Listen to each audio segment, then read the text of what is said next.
Welcome to this deep dive. Today, we're looking at a really fascinating comparison. Yeah, the U.S. versus Vietnam. Exactly. How their economic resilience, their lifestyles stack up, especially with everything going on globally, economic shifts, pandemics, tax changes. Right. And what jumps out straight away from our sources is this contrast. Totally. You've got the American way, often relying on comfort, a strong safety net. hmm And then Vietnam, defined by this incredible adaptability, real grit. That's the core of it. And our mission today is to hmm really get into that, understand these different approaches to work, to opportunity, to well-being. See why they're different. Exactly.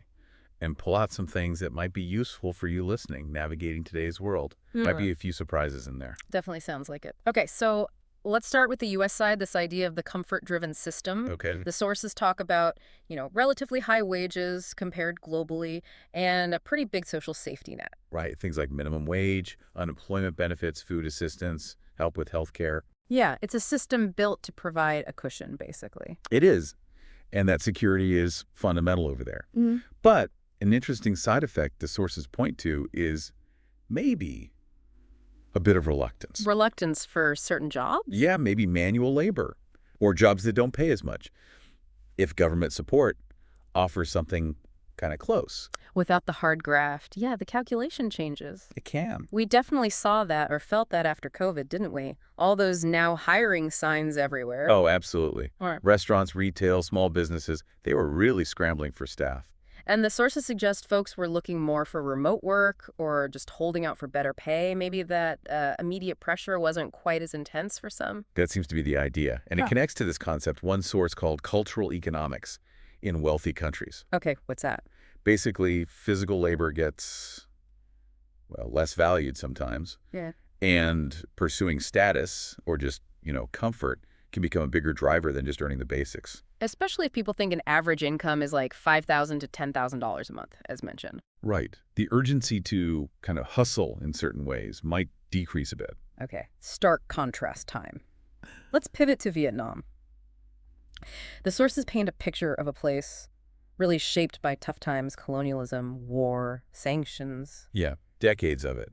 And that seems to have baked resilience right into the culture. It's not just a buzzword. It's lived experience. Exactly. Yeah. And the attitude towards work is fundamentally different based on what we're seeing. There's this feeling that, well, no job is too small or somehow beneath you. Resourcefulness is key. It's everything. A survival skill turned cultural value. And the examples are just amazing, like that young woman in Ho Chi Minh City selling coffee from a motorbike, Right. But she's not just selling coffee. She's live streaming it on TikTok, on YouTube. building a brand, getting digital tips, promoting stuff. She's like a hybrid street vendor and content creator. It's incredible adaptability. Wow. And you see that spirit everywhere, the sources say. Little faux stalls run out of homes, older women selling flowers off bicycles, food sellers with loudspeakers in Hanoi. It's this vibrant street-level thing. And crucially, there's no shame in that hustle, right? The sources emphasize that. Zero shame. There's respect for selling lottery tickets, tailoring, fixing smartphones on the pavement, all of it. That's a big cultural difference. It really is. Thinking about how those jobs are sometimes viewed elsewhere. Mm-hmm. And remember the COVID response. Vietnam didn't just rely on fancy hospitals or massive government handouts. No, the sources highlighted local ingenuity, community health campaigns. Grassroots collaboration. Mm. It was a different approach, driven by that same resourcefulness. Something else that kind of jumped out was calling Vietnam a digital powerhouse. Didn't expect that. It's a huge part of the story now. Turns out they have really widespread, affordable, fast internet. And that's opened the floodgates. Totally. Especially for young people. They're diving into the online economy, partly out of necessity, partly seizing the opportunity. Like the example of the 23-year-old in Da Nang, teaching English online, streaming games. And potentially earning, what, $3,000 to $10,000 a month? That's serious money there. Absolutely. Or people live streaming singing performances for virtual gifts they can cash in. It's a whole new way to earn. It really is.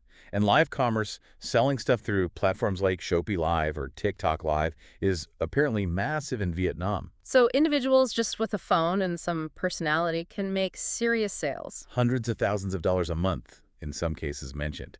It really shows how digital access can sort of level the playing field economically. Which brings us to purchasing power.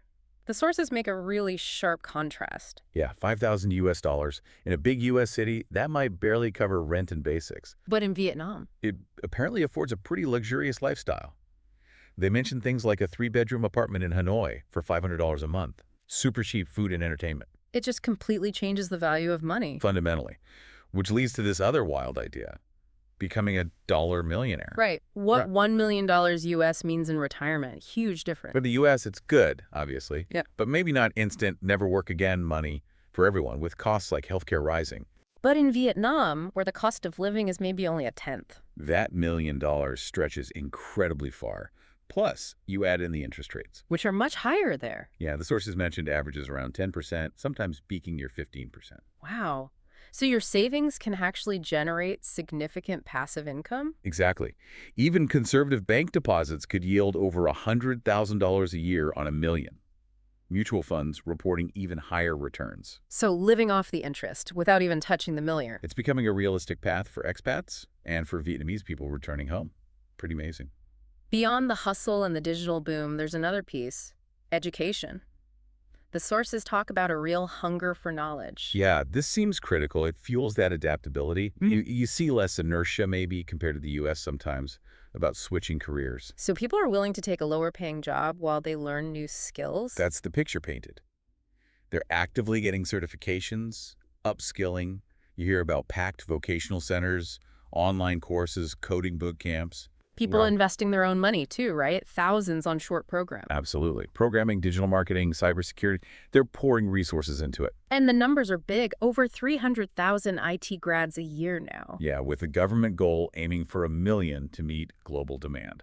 So Vietnamese tech talent is showing up globally. Definitely. In major tech companies and increasingly in specialized areas like blockchain, fintech, AI. And that cybersecurity example was pretty cool. Vietnamese experts helping recover millions in stolen crypto. Even from sophisticated groups, it shows the skill level they're developing. It's serious capability. So it's not just about hustle, it's also about focused learning.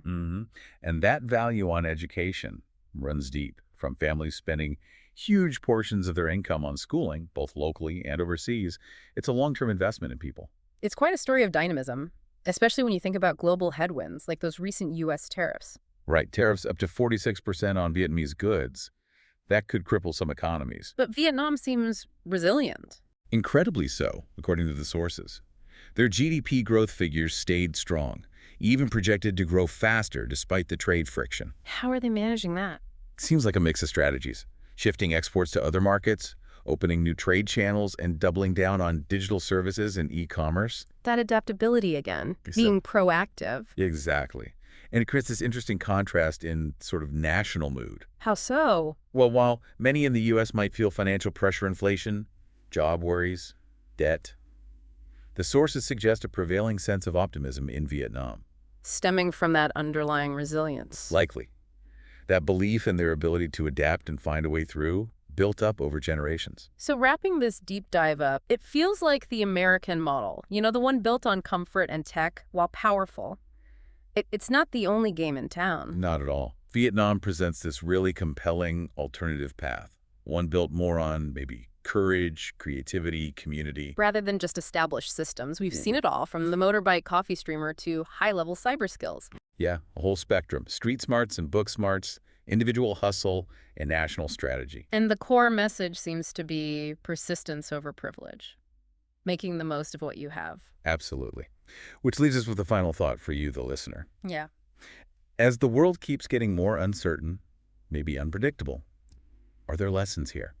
From that Vietnamese unbreakable spirit, that resourcefulness. How finding opportunity and dignity in all kinds of work, that community focus, could that apply somehow in our own lives, our own contexts? It's definitely something worth thinking about. How much grit versus comfort is the right mix for the future?